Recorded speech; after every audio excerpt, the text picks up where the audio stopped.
Hungry Pony, welcome back.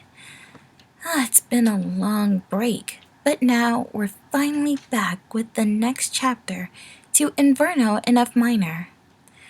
When we last left Inverno off, he was just meeting his new teacher, Professor Key Signature, who can hopefully help him control his anger through music.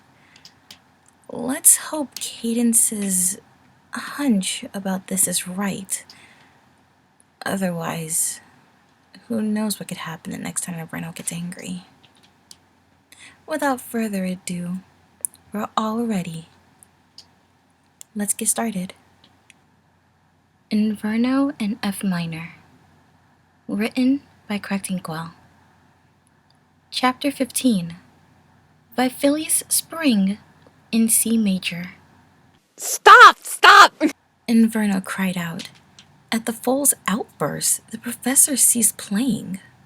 What's wrong? Key took his hooves off the keys, turning to the disoriented unicorn. I'm really dizzy. The colt said, shaking his head. How is any pony able to understand all of that? There's too many kings talking at the same time, and I can't figure out what they're saying or know what's going on. Professor Signature raised an eyebrow. Kings? Well, of course there were kings. Inverno stated. I could tell because they sounded like Papa arguing with each himself. Only I could hardly get what they were arguing about. The aged stallion laughed. I admit, I didn't fully understand Bach's music when I heard it for the first time.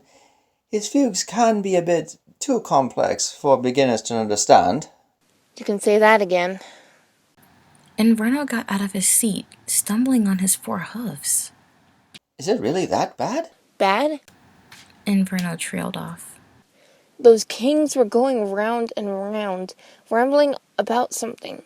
It might have been better if I at least understood what was going on, but all it did was making me dizzy. The colt stumbled over to the leg of the piano, grabbing hold of the wood to steady himself. Key got off the organ bench and trotted over to the pale unicorn. But I still don't quite understand what you mean by seeing kings. Oh great, don't tell me you didn't see them either. Inverno grumbled, trying to hold down his lunge. To tell you the truth, I don't. The professor told him. This is the first time I've ever heard such a thing. Tell me, out of curiosity, what did you see when I was playing that piece? Inverno closed his eyes as he said, I've already explained this. There were 4 kings. They were arguing with each other, I think. I guess something over who has the better crown, while one repeated what the other had said. All of them were going around and around to the point that I couldn't tell if they were moving or it's the room that's spinning. He opened his eyes to look at the elder stallion. What's the point of it? Is it supposed to make me dizzy? Key Signature chuckled. The fugue, like most music at the time, was all experimental. In fact, when Bach wrote it, Equestria was undergoing what I like to call the age of curiosity. After Star's World had opened up ponies' eyes to what magic could achieve, many wondered, what else could I do with this? Thus began a movement where ponies wanted to explore, well, everything. Like what? Inverno asked, letting go of the piano leg as he got his sense of balance back. Well, with Bach nearly 400 years ago, before no pony ever questioned if, for example, a canon could be more than a theme being repeated over and over, or what if a band had 5 or 10 of them playing violins at once, along with the other instruments? It wasn't just music, though. Ponies had begun to experiment with almost everything around them, asking questions like, where does the sun go at night, or how can creatures with wings fly, and so on. So like me trying to find out where my food comes from? Inverno asks. Exactly. Signature nodded. And so much more. At the time before Bach, in this case, your time, the Empire did leave behind something that has changed Equestria's culture. What's that? You see, before the princesses came to power, even before the three tribes became unified, the Pegasi were once known for two things: having a strong army and creating a sophisticated culture. In very early records, Pegasi struggled for perfection in everything they did, from their fearless armies to capture realism in their artwork. And even their monuments, they tried to convince the world that they were great at everything they did. But then, at their decline, that idea for perfection was lost. That was, until the Crystal Empire was founded. This city's culture has not only integrated the ideas of the Pegasi, but have reintroduced it to the world what the French call it the Renaissance, or rebirth. Yes, that movement started here. Even when the empire fell, the ideas of it, however, spread throughout the newly united Equestria. Key explained. What does this got to do with music? Inverno questioned. You see, this idea of perfection, including perfection in music, started here. But when music reached the age of curiosity, ponies experimented with what more music could do. I mean, sure, a march could be just something to keep in time with everybody else, but composers went one step further. Inverno saw the professor walking up to the piano's keys. Tell me, when you hear this, what comes to mind? As the stallion sat down at the piano's bench, he added, And this time, I want you to tell me what you're seeing as I'm playing. Can you do that? Maybe. I guess I could try. Key Signature rolled his eyes and began playing away. He looked over to the colt, seeing his eyes widen at each bar he played.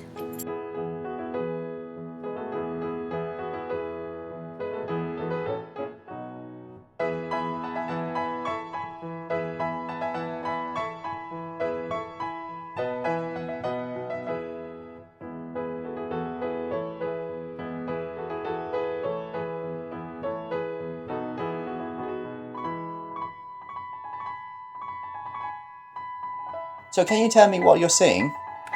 The elder stallion asked.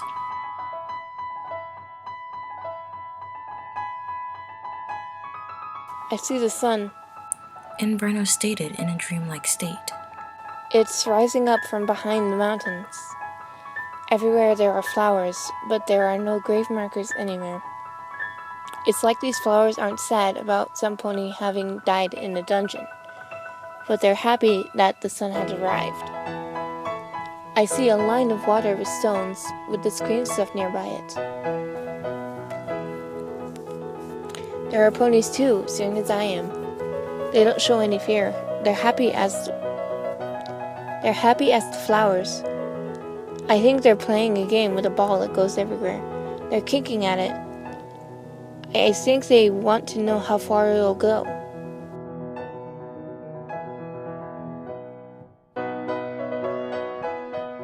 Do you see yourself in this?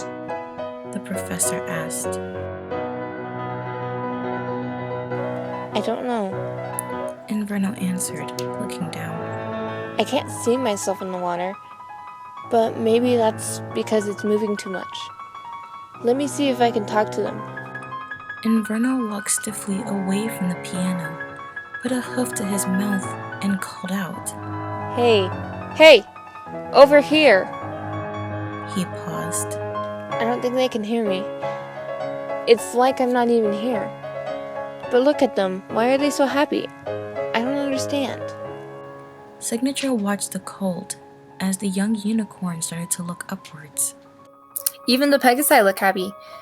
But what for? What do they have to be happy about? They're just playing around. Wait.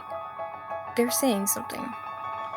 Inverno paused for a long time, trying to concentrate as the music continued to play on. I don't know for sure.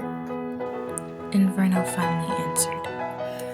But I think they're saying that it's the Earth's birthday or something like that. Yes, birthday? Signature inquired.